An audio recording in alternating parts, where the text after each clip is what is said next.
Intiaan oppimaan joogaa, meditaatiota ja muita samankaltaisia oppisuuntia. So out of these different schools of spiritual knowledge, the philosophy that this movement for Krishna consciousness represents is called the Bhagavad philosophy. Ja noista kaikista filosofioista, se filosofia, jota tämä liike edustaa, on nimeltään Bhagavad-filosofia. The Bhagavad philosophy is principally taught in two very well-known texts. Bhagavad-filosofiaa opetetaan pääasiassa kahdessa hyvin tunnetussa teoksessa. One is the Bhagavad Gita, Toinen näistä on Bhagavad Gita, and the other is the Srimad Bhagavatam. toinen on Srimad Bhagavatam. In both of these book titles you hear the word Bhagavat. Näissä molemmissa kirjan nimissä on sana Bhagavat. So Bhagavat we can loosely translate as meaning God. Lyhyesti sana Bhagavat voidaan kääntää tarkoittamaan Jumalaa. But getting more exact in our definition, it means God who is the possessor of opulence, bhaga. Mutta vielä tarkemmin käännettynä tuo sana tarkoittaa Jumalaa, kaikkien rikkauksien Bhagan omistajaa. And so this is very, very important to understand this definition of God if we wish to get a grasp of this philosophy of Krishna consciousness and also of Indian culture in general. Ja tämä Jumalan määritelmä on hyvin tärkeää ymmärtää, jos halutaan ymmärtää Krishna-tietoisuuden filosofia ja intialainen kulttuuri ylipäätään. If you've seen books about India, or you will see in this very festival, or if you happen to go to India yourself, you'll notice that the culture is very rich, very colorful, very opulent, very emotional. Jos olette nähneet kirjoja Intiasta tai kuten tulette tässä tapahtumassa näkemään, niin tiedätte, että tämä Intian kulttuuri on hyvin rikas, värikäs ja hyvin tunnepitoinen. And comparatively, our Western European culture seems more dry and more rigid. Ja siihen verrattuna tämä länsimainen eurooppalainen kulttuuri näyttää kuivemmalta ja tiukemmalta. So why is Indian culture so rich, full of different experiences? Miksi sitten Intian kulttuuri on rikas täynnä erilaisia kokemuksia? Because the understanding is that all experience, all opulence, all wonder is originally coming from God. Koska ymmärrys on, että kaikki kokemukset, kaikki rikkaudet, kaikki ihmeet tulevat pohjimmiltaan Jumalalta. So therefore, the typical Western understanding of God as an old man who sits on top of a cloud and sometimes throws a thunderbolt down, it's just very, limited, and does not help us understand the connection of all the wonders of the world to God, the origin. Ja tämä tyypillinen länsimainen käsityksemme Jumalasta, vanhana miehenä, joka istuu pilven reunalla ja selonteella ampuu sieltä alas salamoita, ei auta meitä ymmärtämään Jumalaa suhteessa kaikkiin näihin ihmeellisiin asioihin, joita näemme ympärillä. So that God, who is the source of all splendor, opulence, experience, wonder, that is Bhagavan, the origin of all opulence. Ja tuo Jumala, joka on kaikkien ihmeellisten kokemusten, loiston ja mahdin alkuperä, niin häntä kutsutaan Bhagavaniksi. And because he is Bhagavan, the possessor, the unlimited source of all opulence, therefore he is Krishna. Krishna means, as I said before, the song, Raja. Krishna means all attractive. Ja koska hän on Bhagavan, kaikkien loistelijaiden mahtien alkuperä, hän on Krishna, ja kuten sanoin ennen tätä laulua, Krishna tarkoittaa täydellisen huolensa tulevalle henkilölle. So So Bhagavan realization of God as Bhagavan, the supreme all-attractive personality of Godhead, is the most mature stage of spiritual development within the Indian cultural context. Jumalan oivaltaminen Bhagavanina, kaiken mahdollinen alkuperänä, niin on kaikista kypsin jumaloivalluksen taso intialaisen kulttuuri- ja filosofian yhteydessä. So there are three basic stages of transcendental realization. Yleisteellisessä oivalluksessa on 3 pääasiallista tasoa. And the first is the Brahman realization. Ensimmäinen näistä tasoista on Brahman oivallus. If you have read books about India, about the Hindu religion, I'm sure you have come across this word, Brahman. Ja jos olette lukeneet kirjoja, jotka käsittelevät Intiaa tai hindulaista uskontoa, olette varmastikin törmänneet sanan Brahman. So, Brahman means the absolute truth. Brahman tarkoittaa absoluuttista totuutta. That reality which includes everything. Tuo todellisuus, joka kattaa kaiken. And the nature of this Brahman is consciousness. Tuo Brahmanin luonne on tietoisuus. So you and I, we are all tiny, what are known as amsas, tiny particles or tiny sparks of this Brahman. Te ja minä, me olemme kaikki pieniä ansoja, pieniä osia tästä Brahmanista. Brahman is compared to a great fire. Brahmania verrataan suureen tuleen. So within any fire there are so many sparks dancing. Jokaisessa tulessa tanssahtelee lukemattomia kipinöitä. And so each spark represents a soul. Jokainen kipinä edustaa sielua. So the nature of the soul is that it has no beginning, no end. Ja sielun luonne on se, että sillä ei ole alkua eikä loppua. It is the essence of our self. Se on itsemme ydin. And it is the seat of our consciousness. Ja tuo sielu on tietoisuuden istuin. So now in our present state of life, this soul is situated in a body. Ja parhaillaan nykyisessä elämäntilanteessa sielu on ruumiissa. And there are 2 divisions of body.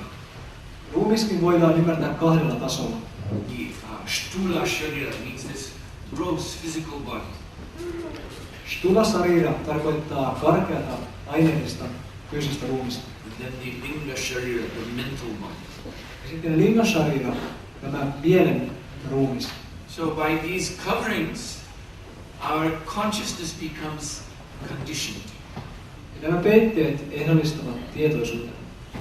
And that means simply that we think that I am the body. Ja se tarkoittaa yksinkertaisesti sitä, että ajattelen olevani tämä ruumis. We think that life means this present life, this material life. Ajatellaan, että elämä tarkoittaa tätä nykyistä aineellista elämää. We identify with this temporary material world. Samastamme tähän väliaikaiseen aineelliseen maailmaan. And we have desires to achieve goals in this world. Meillä on erilaisia toiveita saavuttaa jotain päämääriä tässä maailmassa. In this way our consciousness is taken up by this material world. Ja näin tämä aineellinen maailma ryöstää tietoisuuden. But in actual fact, aham brahmasmi. I am not this body, nor even am I in the mind. Mutta on tosiasia, aham brahmasmi, en ole tämä ruumis, eikä edes mieli. I am eternal, pure spirit soul. Olen ikuinen, puhdas henkinen sielu. Of the nature of unending consciousness. Ja tämän sielun luonne on loppumaton tietoisuus. And this experience that I am having right now is more or less like a dream. Ja tämä kokemus, joka saadaan nyt, on enemmän tai vähemmän kuin uni. When you are having a dream, when you're asleep and you're having a dream, you think it's real. Kun nähdään unta, ajatellaan, että se on totta. And we respond emotionally to our dreams. Monesti vastaamme unimme hyvin tunteellisesti. In our dream, we may become fearful, or we may become angry, or we may be in different ways we become emotional. Unessamme voimme pelästyä tai voimme vihastua, koemme erilaisia tunteita. But if we wake up in the middle of the dream, suddenly, oh, it's not there. So then we conclude, it wasn't real. Mutta jos herätään keskellä unta, niin huomataan, että se ei olekaan totta.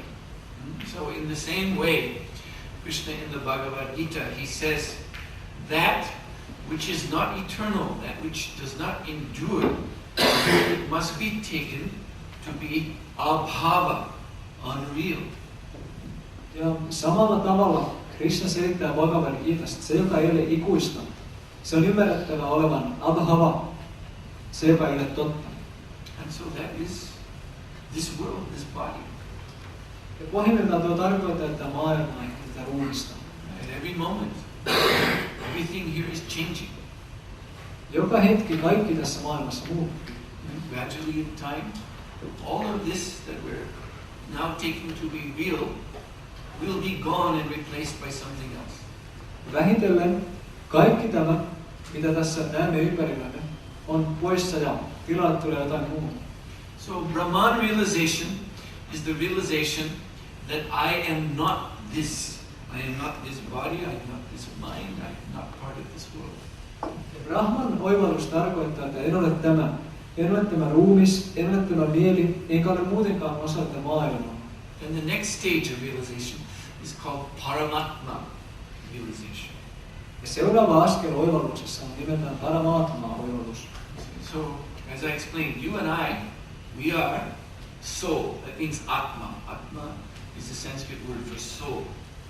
Kuten juuri selitin, te ja minä olemme Atma. Atma on sanskritinkielinen sana, joka tarkoittaa sielua. But there is also Paramatma, supreme soul. Mutta on olemassa myös Paramatma, korkein sielu. You see, here we are in this world, in this body. Täällä ollaan tässä maailmassa ja tässä ruumissa. And in this body we're doing so many things throughout the day and night. Ja ollessamme ruumissa teemme niin monia asioita öin ja päivän. And we think, because we seem to be doing these things ourselves, we think that I'm the controller. I'm the controller of this body. Ja koska ajattelemme tekemämme nämä asiat itse, niin ajatellaan, että minä olen tämän ruumiin hallitsija. Picking this thing up, I think I am the controller of these symbols. Nostaisin tämän esineen, ajattelen, että olen tämän symbolin hallitsija. So generally this is our attitude towards the world around us. Ja yleisesti ottaen, tämä on asenteemme, että ympäröivää maailmaa kohtaan. That it is subject to our control. Että se on meidän hallinnassamme. But if we examine more carefully, we will see that we have no control over anything really, especially not the internal functions of this body. Mutta jos tarkastellaan asiaa lähemmin, huomataan, että emme pohjimmiltaan hallitse yhtään mitään, erityisestikään emme tämän ruumiin sisäisiä toimintoja. I desire to raise my hand. Haluan nostaa käteni ylös. But am I really doing this? Mutta teenkö minä todella? There's so many things happening inside the structure of my arm when I raise it. Things which I'm not aware of. I don't even understand them. Käsivarren rakenteessa tapahtuu niin monia asioita, kun teen näin. En edes ymmärrä, mitä tapahtuu. So who is actually guiding this activity?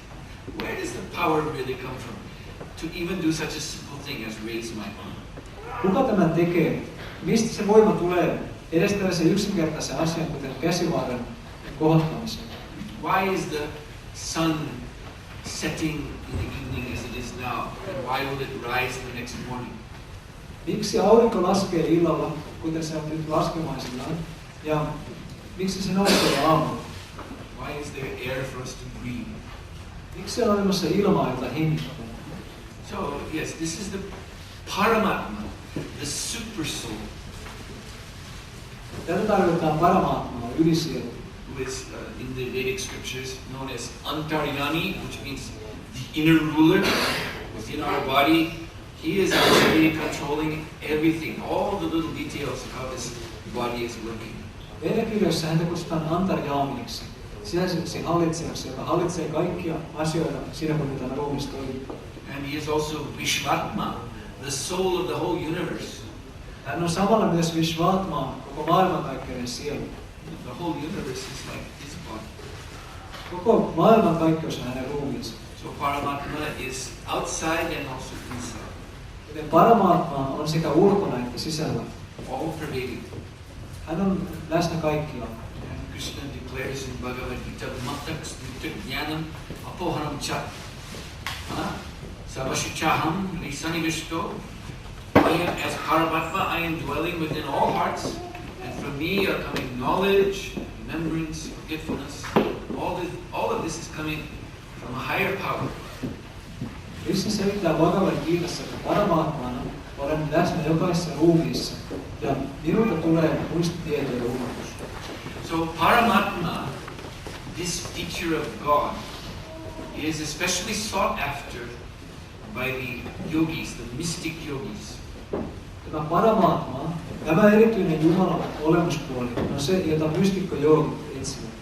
They try to enter into the heart, which is the dwelling place of Paramatma, and visualize his spiritual form. Yrittävät kääntyä sydämensä päin, sydämen Paramatmaan asuinpaikka, ja visualisoida hänen henkisen muotonsa. And that spiritual form is known as the Vishnu Rup, the form of Vishnu, who is bluish with 4 arms. Tuo muoto on Vishnu-rupa, Vishnun muoto, joka on sinertävä ja hänellä on 4 kättä. With beautiful lotus eyes. Hänellä on hyvin kauniit lootussilmät. Always gazing very kindly upon the little soul. Hän alati katselee hyvin ystävällisesti pientä sielua. Always smiling upon us. Hän aina hymyilee. And because we have lost our consciousness of Paramatma, the internal ruler, Koska olemme unohtaneet Paramatman sisäisen hallitsijan. this is why we get entangled in karma. Sotkeudumme karmaan.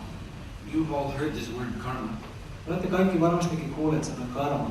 So yes, we are spirit soul, but we have become bound by the material nature. Olemme henkinen sielu, mutta olemme joutuneet aineellisen luonnon sitomaksi. And this is the bondage of the law of karma. Se tarkoittaa karman lain kahleita. In Bhagavad Gita, Krishna says, Prakriti kriyamanani gunakamani savasha. So the spirit soul is thinking, I am the doer. Bhagavad Gitassa Herra Krishna sanoo, että henkinen sielu ajattelee, että minä olen tekijä. And he is trying to take credit for all of his activities. Hän yrittää ottaa kunnia kaikista teoistaan. Forgetting that these activities are made possible by higher power, Paramatma. Samalla hän unohtaa, että kaikki nuo teot mahdollistuvat korkeamman voiman Paramatman armosta. And because what is in this conception of being the doer, I am the doer, therefore we get entangled in matter. Koska ollaan tässä käsityksessä, että minä olen tekijä, niin kahliudutaan aineisiin. Because we act according to our own whims, we do not consider higher direction. Koska toimitaan omien oikkujen perusteella, ei ota huomioon korkeampaa ohjausta. And so from this entanglement in material nature, there comes out so many different possible births, different species for the spirit souls. Ja tämä kahliutuminen aineellisen luontoon saa aikaan niin monia eri syntymiä erilaisiin elämänmuotoihin. According to what we do in this life, we may receive a higher birth. Sen mukaisesti, mitä teemme tässä elämässä, voidaan saada joko korkeampi syntymä. There are superhuman forms. On olemassa elämänmuotoja, jotka ovat ihmisen yläpuolella. Or we may be born in human form again. Tai sitten voidaan taas syntyä ihmisen elämänmuotoon. Or we may go down into lower forms. Tai sitten voidaan laskeutua alaspäin, alempiin elämänmuotoihin. So all of this is directed by Paramatma, Paramatma on ohjannut tätä kaikkea. according to our desire and our karma. Meidän toiveemme ja karmamme mukaisesti. So as I said, this Paramatma feature of God is especially sought after by the yogis. Kuten sanottua, tätä Jumalan Paramatman olemuspuolta etsivät erityisesti nuo joogit. But then even transcendental to this is the Bhagavan stage of realization, Mutta jopa tämän tason yläpuolella on Bhagavan oivallus, which I explained to you, means God as the source of all opulence, of all wonder, of all varieties of experience. ja kuten selitetty, tämä tarkoittaa Jumalaa kaiken loiston, kaikkien ihmeellisten asioiden ja kokemusten alkuperän. And as such, this Bhagavan Sri Krishna, is the dearmost beloved of the soul. Tässä muodossaan Bhagavan Sri Krishna on sielun korkein rakastettu. Because in this world we're all driven by a need for happiness, for experience, for pleasure, for joy. Tässä maailmassa meitä ajaa toive onnellisuudesta, rakkaudesta, ilosta. But we don't know where to find this. Mutta emme tiedä, mistä löytää. Yes, we get in this world some temporary pleasurable experiences. Tässä maailmassa meillä voi olla jotakin väliaikaisia nautinnollisia kokemuksia. But then they quickly go in time and are replaced by miserable experiences. Mutta hyvin nopeasti aika vie ne pois, kun tilalle tulevat kärsimysten täyttämät kokemukset. And actually, our life in this body is headed towards misery, old age, disease, death. These are miserable conditions. Itse asiassa elämämme tässä maailmassa on suunnattu kohti kärsimyksiä, vanhuutta, sairautta ja lopulta kuolemaa. And some people therefore become cynical. Siksi jotkut ihmiset tulevat kyynikoiksi. They become pessimistic. Heistä tulee pessimistisiä. Oh, there's no hope for any happiness at all. Ei voida odottaa mitään onnellisuutta. No, we have to understand what happiness really is and where it is. Ei vaan on todella ymmärrettävä, mitä onnellisuus on ja missä se on. Happiness is actually spiritual. Pahimmiltaan onnellisuus on henkistä. Happiness is to be experienced in that realm of pure consciousness. Onnellisuus voidaan kokea puhtaan tietoisuuden maailmassa. Happiness is a loving relationship with the all-attractive Supreme Person, Krishna. Onnellisuus tarkoittaa rakastavaa vuorovaihtoa tuon kaikista puolensa pitävän korkeamman henkilön Krishnan kanssa. How then do we achieve this exalted stage of Bhagavan realization? Kuinka sitten voidaan saavuttaa tuo hyvin ylevä Bhagavan oivalluksen taso? Well, yes, there is, as I explained, great works like Bhagavad Gita, Srimad Bhagavatam. Bhagavad Gita is 700 Sanskrit verses long. Srimad Bhagavatam is 18,000 Sanskrit verses covering 12 cantos. Kuten selitettyä, on olemassa tällaisia suuria teoksia, kuten Bhagavad Gita, jossa on 700 säettä, ja Srimad Bhagavatam, jossa on kokonaista 18 000 säettä, jotka on jaettu 12 laulun kesken. And there are additionally other great works about Bhagavan Sri Krishna. Näiden lisäksi on muita suuria teoksia, jotka käsittelevät Bhagavan Sri Krishnaa. So all this knowledge is there, but it may be difficult for us to quickly absorb it. You have to buy, we're offering books. We would like you to buy some of our books. But your advancement in Krishna consciousness does not simply depend upon your absorbing book knowledge.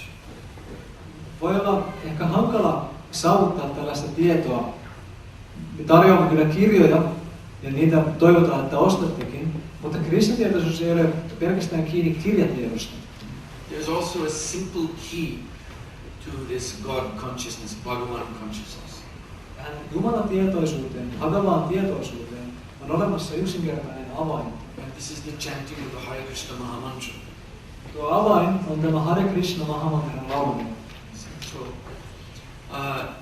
God, Krishna, he can appear because he is all powerful, so he can appear any way he likes.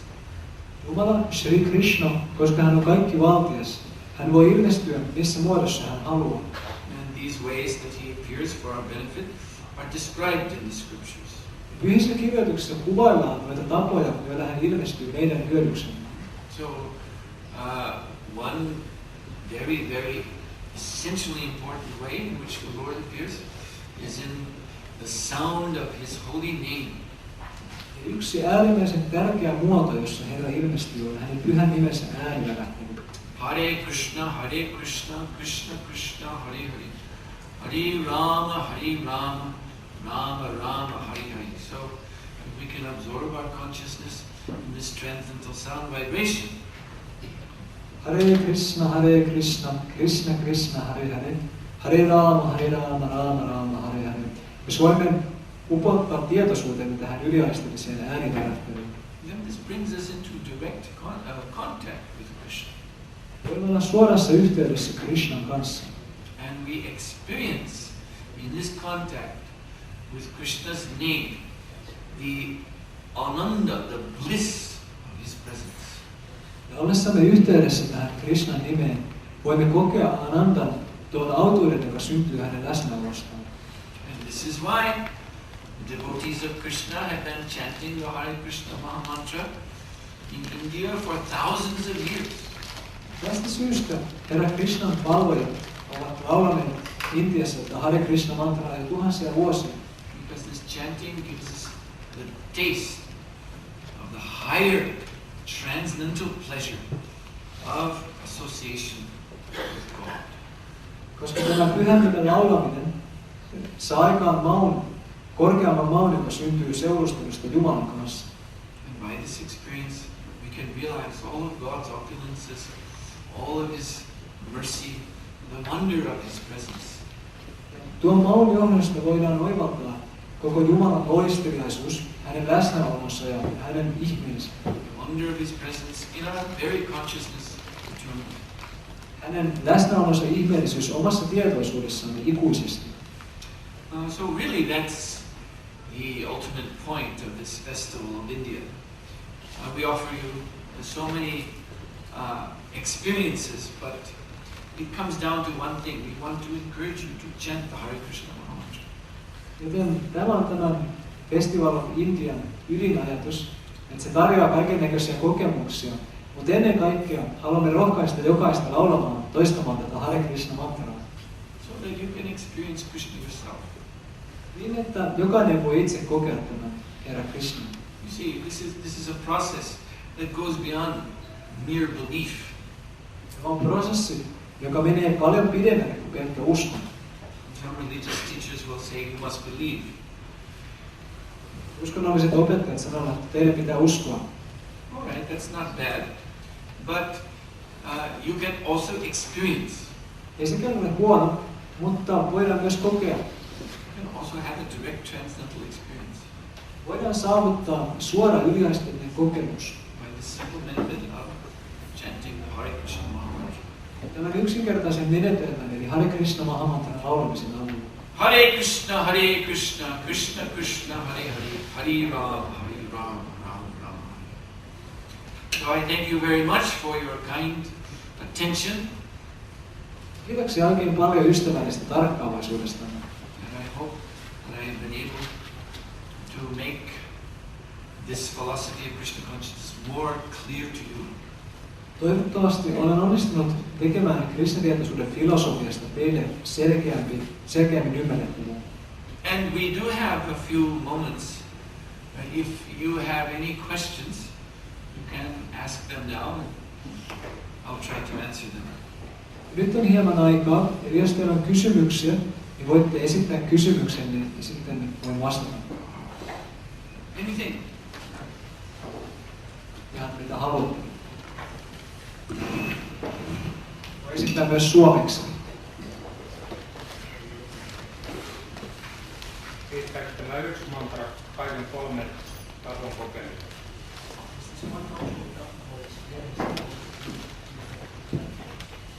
Yes, that's a very good question. And the answer is positive yes. Erittäin hyvä kysymys ja vastaus siihen on myönteinen, eli kyllä. And Why? Is because this mantra, yes, it is pertaining to Bhagavan realization, but you see Brahman and Paramatma are included in Bhagavan realization. Ja syytähän on siinä, että tämä mantra liittyy Bhagavan oivallukseen. Ja nämä kaksi muuta oivallusta, Brahman ja Paramatma, sisältyvät tähän Bhagavanin oivaltamiseen. This absolute truth in the Srimad Bhagavatam is called Advayam.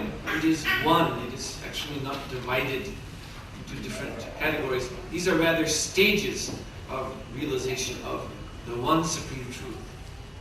Srimad Bhagavatamissa absoluuttista totuutta kutsutaan Advayamiksi. Se tarkoittaa eriytymätöntä. Joten ne eivät ole eri tasoja tai eri kategorioita, vaan ne ovat eri vaiheita tämän saman absoluuttisen totuuden oivalluksessa. And there's a very nice natural example to help us understand this. Ja tätä asiaa selventämään on olemassa edes hyvin yksinkertainen hieno esimerkki. It's an example of approaching a great mountain from a distance. Ja esimerkki liittyy siihen, että lähestytään jotakin suurta vuorta pitkän matkan päästä. Last May, I was in the Nepal Himalayas. Toukokuussa olin Nepalissa Himalajan vuoristossa. We visited a sacred river there called the Gandaki, Kävimme siellä katsomassa pyhää Gandaki-jokea, which flows in a valley with these very huge mountains on either side. Ja tuo joki virtaa laaksossa ja sen molemmilla puolilla on hyvin valtaiset vuoret. So when you see a great mountain from a long distance, Kun nähdään suuri vuori etäältä, and if the sky is not so clear, ja ellei taivas ole kovin kirkas, then you may not be sure whether this is really a mountain or perhaps a big cloud. ei voida olla kovinkaan varmoja, että onko kyseessä vuori vai iso pilvi. It's a mountain, surely, but you're not seeing it very clearly. Vuori se on varmastikin, mutta sitä ei vaan nähdä kovin selkeästi. But you do understand that this is very great. Mutta se voidaan ymmärtää, että kyseessä on jotakin suurta. So this is compared to Brahman realization. Tätä verrataan Brahman oivallukseen. Then when you get closer, you start to see, yes, this is clearly a mountain, and you start to see details. Here's a cliffside, here's an ice cap, here's a waterfall coming down. Kun lähestytään, voidaan alkaa erottaa yksityiskohtia. Tämä on selvästikin vuori, ja nähdään, että tässä menee kallio, tuolla on jäähuippu, ja tässä tulee sitten alas putous. And this is compared to Paramatma realization.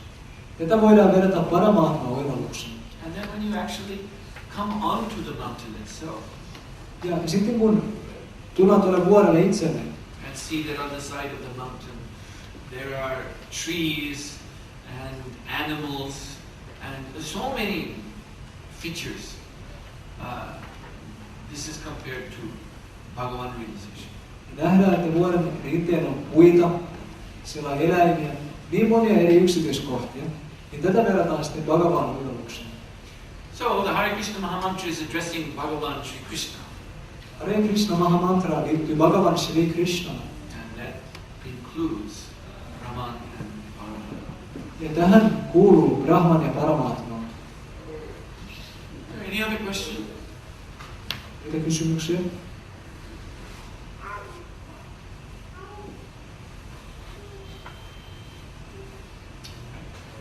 Oh, there is one.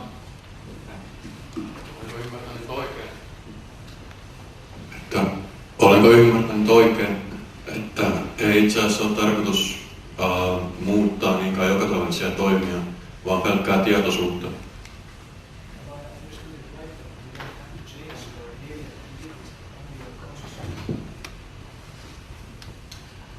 Well, our consciousness is, as I said, it is shaped now by this body and mind that we have.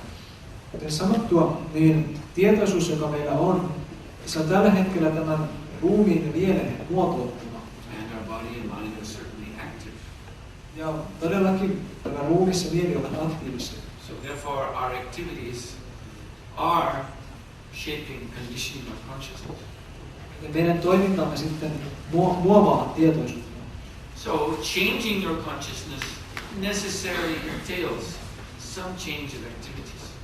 Tietoisuuden muuttaminen todellakin tarkoittaa jonkinlaista toimintojen muuttamista.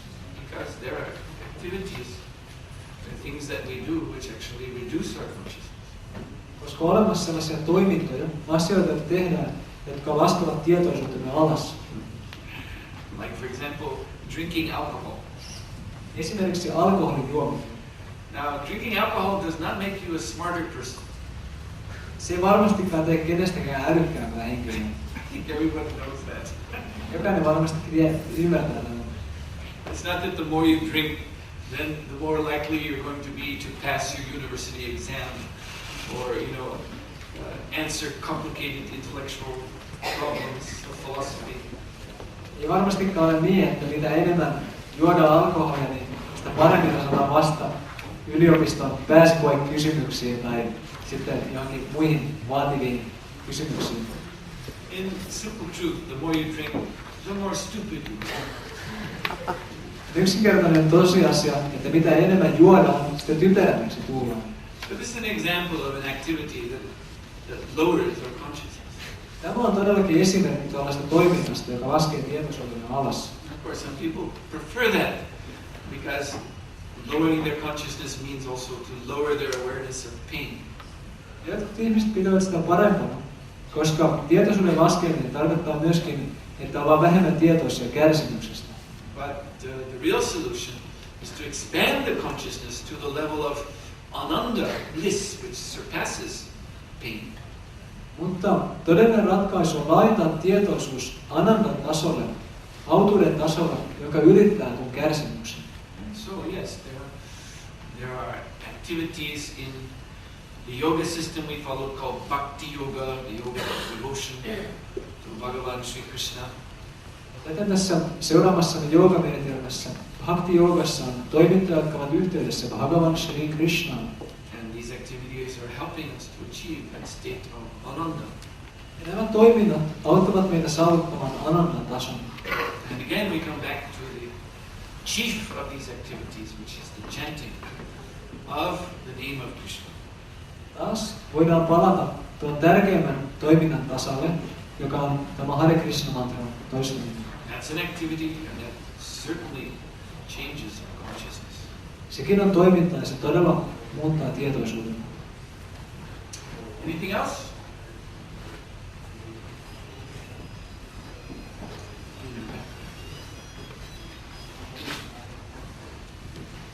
Yeah, so what happens to the soul after reincarnation when the law of the karma has come to an end?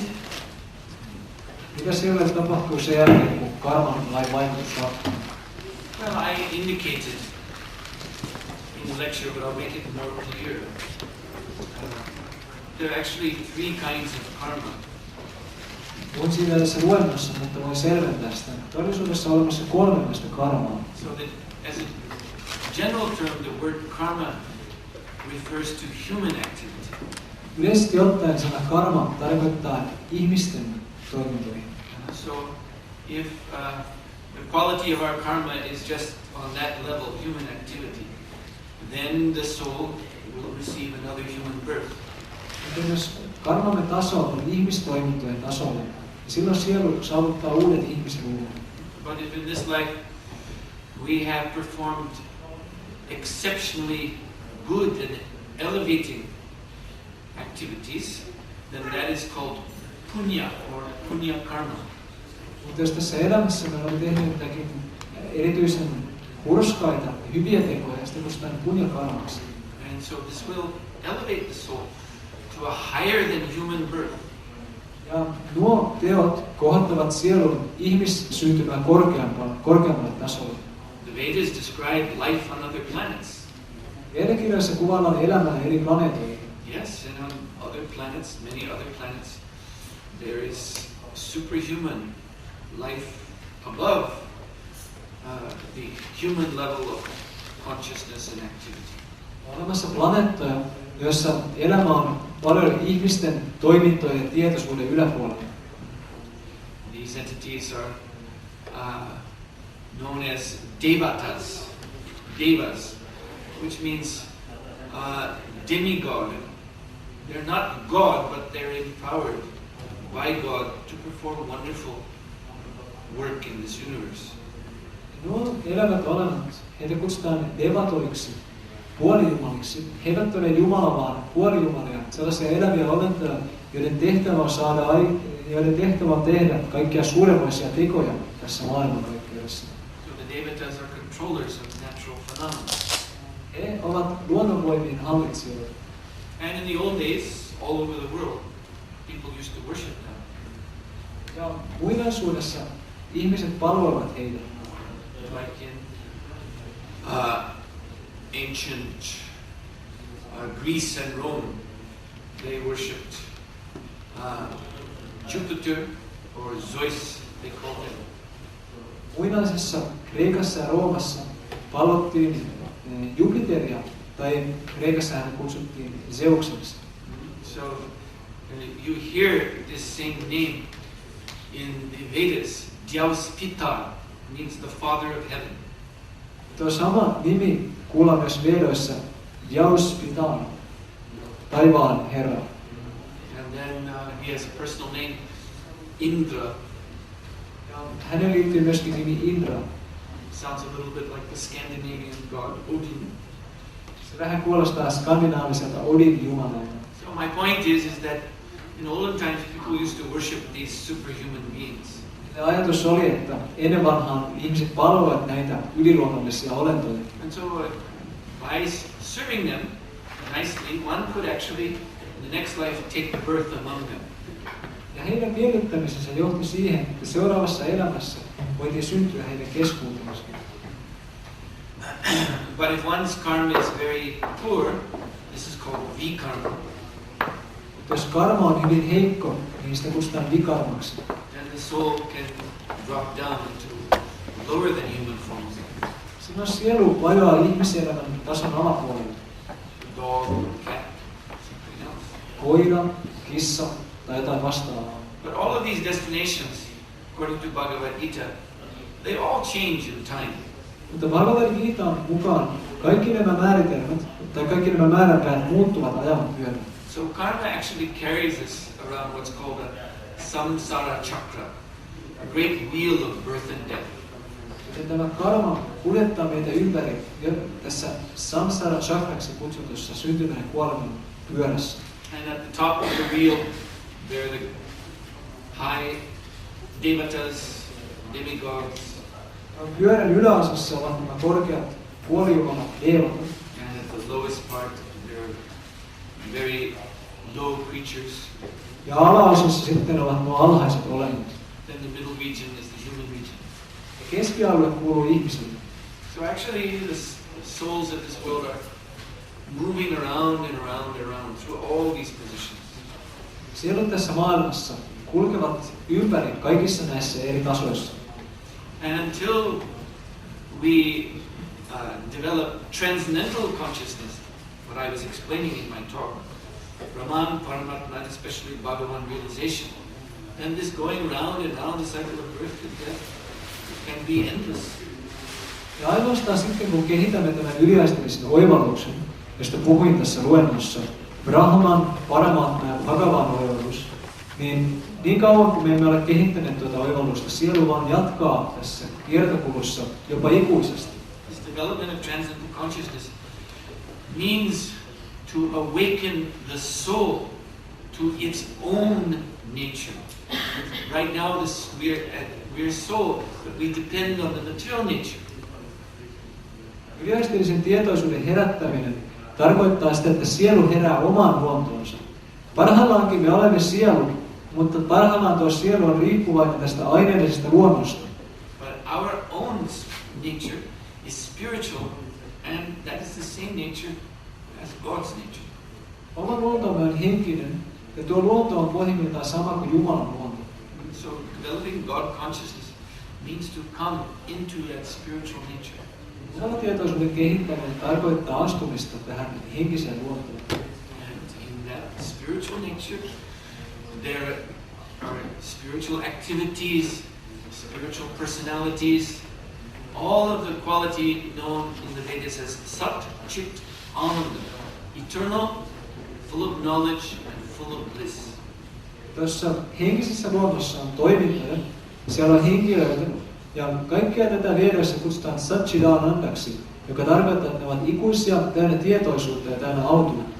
So for those who achieve this, then they are not depending on material nature anymore, so they do not take birth again. Tämän oivalluksen saavuttaneet henkilöt eivät enää ole riippuvaisia aiemmista luonnosta. Siksi he eivät enää synny uudestaan. In any position, high, middle, or low. He eivät synny missään tilanteessa, korkealla, keskellä tai alhaalla. This is called moksha, or liberation. Ja tätä voidaan kutsua myös mokshaksi, vapautukseksi.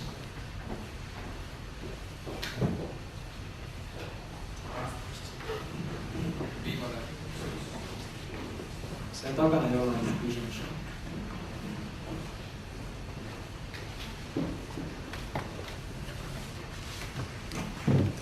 Well, do you think that everything is a dream and what you experience here on earth? And do you think that you could gain all knowledge you need to know from within you? How was it? Ajatteletko niin, että kaikki mitä koet tässä maailmassa on vain unta, että kaikki tieto voidaan saavuttaa sisällä? Yeah, I explained in my talk that we experience our dreams as being temporary. Selitin tässä puheessa, että unet koetaan väliaikaisena. When we're having them, of course, we think that they're real. Kun nähdään unta, toki ajatellaan, että ne ovat totta. When they end, you see, when you suddenly sit up in bed and look around, oh, I'm not flying in the sky, I'm here in my bed. And you realize that was just a dream, because it ended. Mutta kun uni loppuu ja löydetään itsemme istumasta sängystä, huomataan, että en lentänytkään taivaalla. Itse asiassa tuo oli pelkkää unta. So our experience of this life, this world, is much the same as that. Elämä ja kokemuksemme myöskin tästä elämästä ja maailmasta on aika lailla sama asia. You've probably heard about these what are known as NDEs, or near-death experience. Todennäköisesti olet kuullut rajakokemuksista. When people, they leave the body as if to die, but then they come back after a few minutes. Joku jättää tämän ruumiin, ikään kuin hän olisi kuolemassa, mutta sitten muutaman minuutin kuluttua hän palaa. And they report that when I was leaving this body, I realized, what is all this? It's not important at all.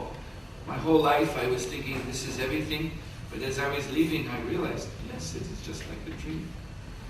Ja sitten he kertovat kokemuksestaan, mitä tämä oikein on. Koko elämäni ajattelin, että nämä asiat ovat tärkeitä, mutta nyt voinkin oivaltaa, että muut asiat ovat paljon tärkeitä. Yes, it is a dream, but we cling to it very strongly because we don't know anything else. Totta, se on kuin unta, mutta tarraudumme siihen hyvin tiukasti, koska emme tiedä mitään muuta. So your second part of your question was about knowledge. Toinen osa kysymystä koski tietoa. And yes, the knowledge is within us in the sense that what we really are is we are really eternal spiritual beings. Kyllä tieto on sisällämme. Se tarkoittaa sitä ymmärrystä, ketä todella olemme. Olemme ikuinen henkinen olento. We are not the temporary body. Emmekä tämä väliaikainen aineellinen ruumis. So we have to reawaken our perception of who and what we really are. Joten on jälleen herätettävä tuo oivallus siitä, keitä todellisuudessa ollaan. That I'm an eternal spiritual being, and I have an eternal spiritual relationship with the supreme eternal spiritual being. Olen ikuinen henkinen olento ja minulla on ikuinen suhde korkeimpaan ikuiseen henkiseen olentoon. And that is the reality, that's not the dream. Ja se on todellisuutta. Se ei ole vain unta. Yes, so that knowledge is there in the heart now, in potential. Ja todellisuudessa tämä tieto on sydämessämme, mutta se on potentiaalisessa muodossa. But we you have to know how to uncover it. Ja on ymmärrettävä, kuinka se voidaan taas paljastaa. You see, just like you can have a very nice candle burning, which sheds a lot of light. Pöydällä voi olla hieno kynttilä, joka valaisee kauniisti. But if you take a waste paper basket and turn it upside down over the candle, you won't see any light because it's all blocked. Mutta jos otetaan roskakori, laitetaan sen päälle, niin ei nähdä koko tuota kynttilää, koska jotain on edessä. So, the light of the soul is spiritual knowledge. Sielun valo on henkinen tieto. And Paramatma is always with the soul. Paramatma on aina sielun rinnalla. Krishna says in the Gita as Paramatma, he is the Jnanadeep, the light of knowledge. Bhagavad Gitassa Krishna sanoo olevansa Jnanadeep, tiedon valo. But that seat of knowledge at our own heart is covered. We don't see it. We don't see that light. Mutta parhaillaan tuo sydämessä oleva tiedon istuin on peittynyt, eikä nähdä tuota valoa. We are dreaming. Ja olemme unen vallassa. Another example is we're suffering from amnesia. Toinen esimerkki on se, että kärsimme muistinmenetyksestä. We've forgotten who we really are. Unohdimme sen, keitä todella olemme. So that's why there are these spiritual practices. As I mentioned, in India, you have yoga, you have meditation, different processes which are aimed at trying to recover that inward knowledge, that inner knowledge. Siksi on olemassa erilaisia henkisiä harjoituksia, kuten mainitsin. Intiassa on olemassa erilaisia joogan kouluja ja mietiskelyä, joiden tarkoitus on jälleen herättää tuo sisäinen henkinen luonto. And again, our recommendation is that the simplest and most powerful process of reawakening our spiritual knowledge is to chant the Hare Krishna mantra. Ja edelleenkin meidän suosituksemme mukainen, yksinkertainen ja myöskin voimakkain tapa herättää tuo sisäinen henkinen luonto on laulaa toista Hare Krishna mantraa.